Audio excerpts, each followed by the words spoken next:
Skandaprasad Seetharaman now joins us, now Chief Financial Officer at Wabag. Good morning. Thank you for joining us. For the benefit of our viewers, I will start with something very simple, which is that can you first outline and briefly share with us that what is your current exposure to Middle East? How has that moved in last 3 years? And where do you stand in terms of your total commitment levels there? Very good morning to you and very good morning to all your viewers. Thank you for having us on your show. See, Middle East, we have said in multiple con calls and even in our earlier presentations, Middle East is our growth engine. While we are an Indian company, we are truly global. We are present in the Middle East, Africa, and 25 countries across the world. The Middle East exposure has been, it's not something that is new for us. We've been there for over 4 decades. We have worked on projects with repeat customers like NWC, recently over the last decade with likes of Aramco and various other customers, providing desalination solutions with wastewater solutions and drinking water solutions. So for us, this is not a new region. But the way we have transitioned over the last 4 decades, we were earlier more tech component supplier. We have now moved into a technical partner and working with both utilities as well as industries to provide them solutions from both engineering procurement as well as engineering procurement and construction basis. So we take full scope projects, full responsibility, work with developers on finance projects, but we continue to remain asset light in this region, where we work as a preferred partner for these developers. One of the major drivers for us in the region has been desalination and wastewater. And here, both in the Middle East and Africa, we are building multiple desalination plants today. We have built plants also in the past. So our understanding of the region, understanding of the customer requirements, and the technical capabilities that we possess to give them the solutions at competitive costs is already there. So for us, this is, again, to reiterate, a very, very high growth region.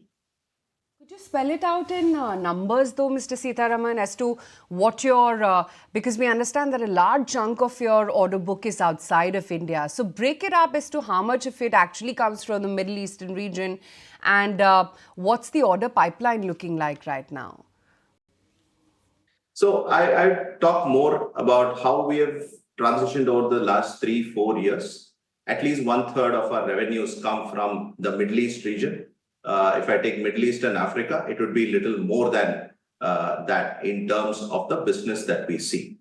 And if we look at the kind of orders that we have executed, be it the wastewater treatment plant for Marafiq, the wastewater treatment plant in Qatar for Ashghal, the desalination plant that we are in the final stages of commissioning for Tunisia, a KFW funded project.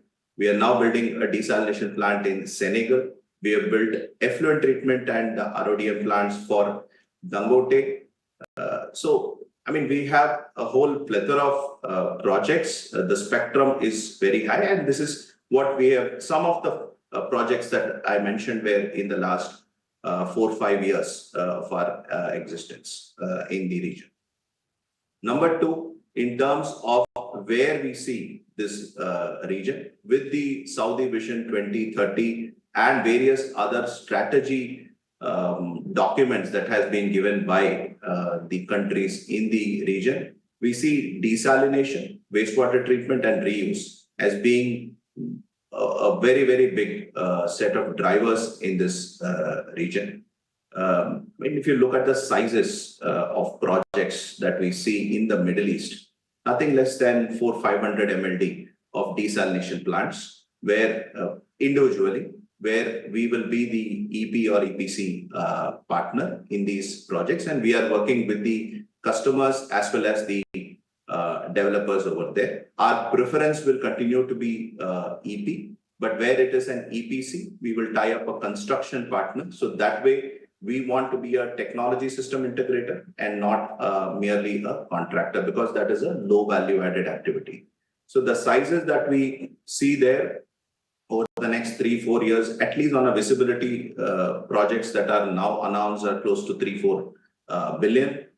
In various stages, I would say RFP, pending RFP, we have already put out bids for close to $1 billion of projects in the region, or working on projects which are in this set. So for us, this is a very, very key market, and we see this only going up in the next years. Is your cash flow dynamics from Middle East? Are these projects where you get advance payment? Are these projects which are done on credit? How do you ensure that your cost and your revenue is protected? We keep payment security as the first filter for any project. Especially we work in a sector which is social, and the volumes are going to come from the social side.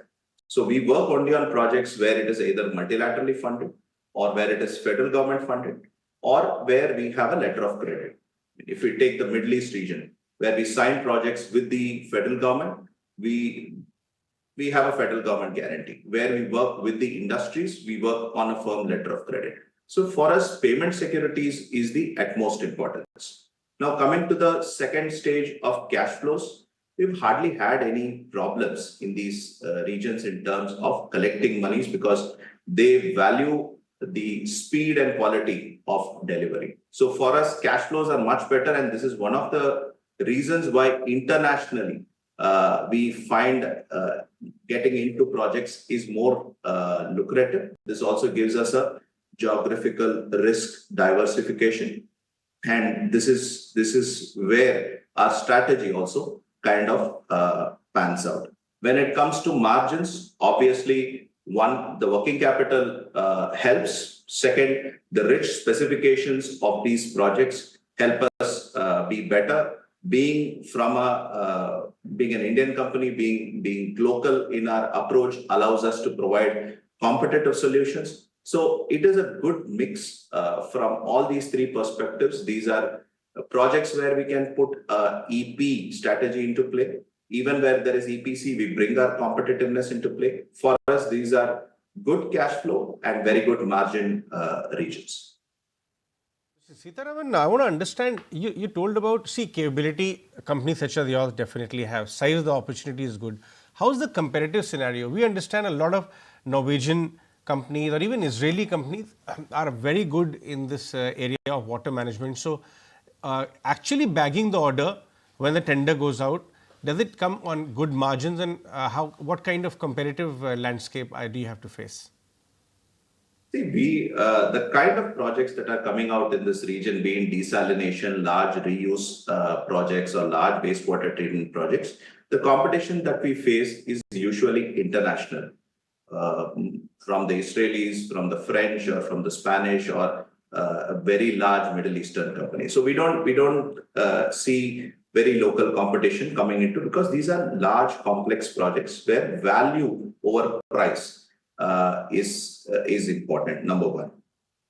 Number two, if you see the way we work on partnerships. So we work with developers, we work with customers over a long period of time, building these partnerships, which allows us a good competitive advantage in terms of understanding what these customers need and what the region needs. And third, obviously, because of our the way we are structured, the competence centers that we have in competitive geographies, cost-wise, this allows us to provide better benchmark costs while providing the same international quality that the customer demands. So from a competitive landscape, this is what we see. And just to give you a background of the kind of projects that we are doing and kind of capabilities we have, we are doing a 400 million liter per day project in Chennai. We are qualified, probably the only Asian company qualified to bid for 1,000+ MLD desalination plant in Egypt. We are bidding for 400, 500 MLD kind of projects in desalination in the Middle East. So this shows you the size at which we are bidding. And here, automatically, the competitiveness, the competitive landscape becomes that much more sharper. and we are playing against European competitors, we are playing against Israeli competitors, where we bring our technical as well as cost advantage.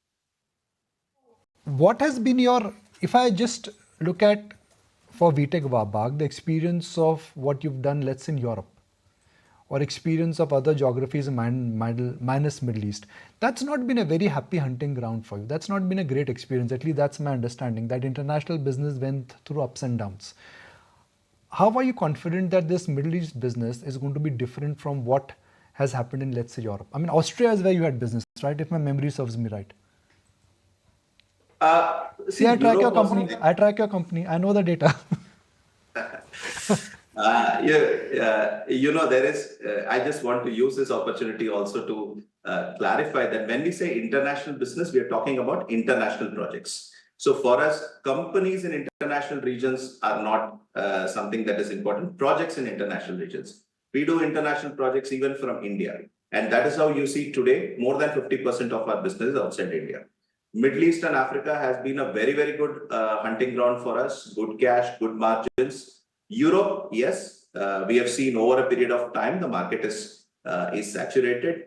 We want to focus on the emerging economies. So we have also kind of defocused from the region. Today, hardly anything in the European region, maybe below 2-3% is what we focus on the European region. Even our European companies, let's say the Austrian or the Turkish company subsidiaries that we have, are focusing on projects in North Africa and the Middle Eastern region. So for us, this is the future number one.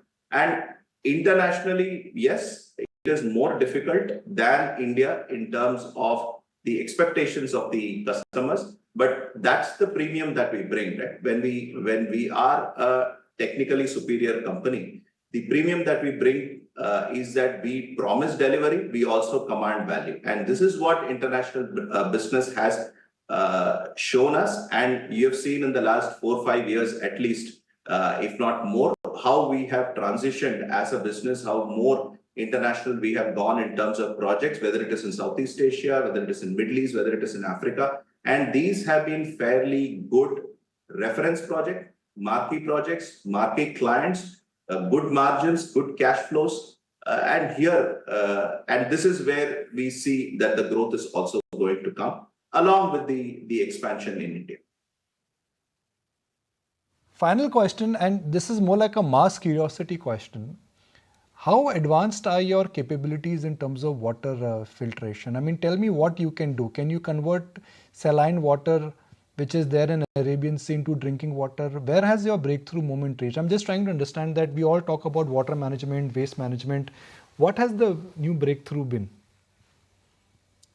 See, we are a pure play water company, so we can convert any water to any water. And this is something we are very proud of. As an example, more than 2 decades back, we built a plant in Namibia, which converts wastewater to direct potable reuse. So the city of Windhoek is drinking this water for the last over 2 decades and healthy. And this, I just want to demonstrate how early we have been on this technology path.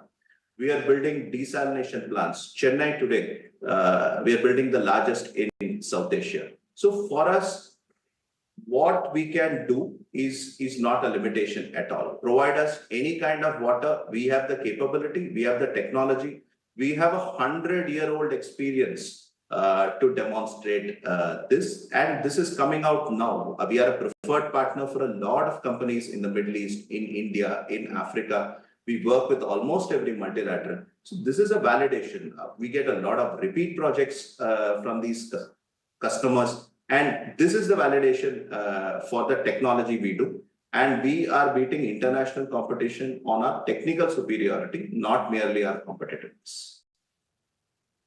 Love to come and see some of your works firsthand and actually see how the water is converted and cleaned into drinking water.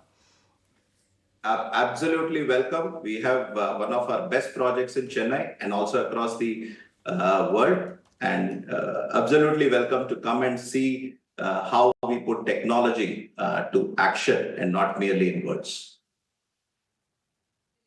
Up on that. Thank you so much for taking the time out and speaking with us today. Thank you very much. If you like this video, then like, share and subscribe to ET Now.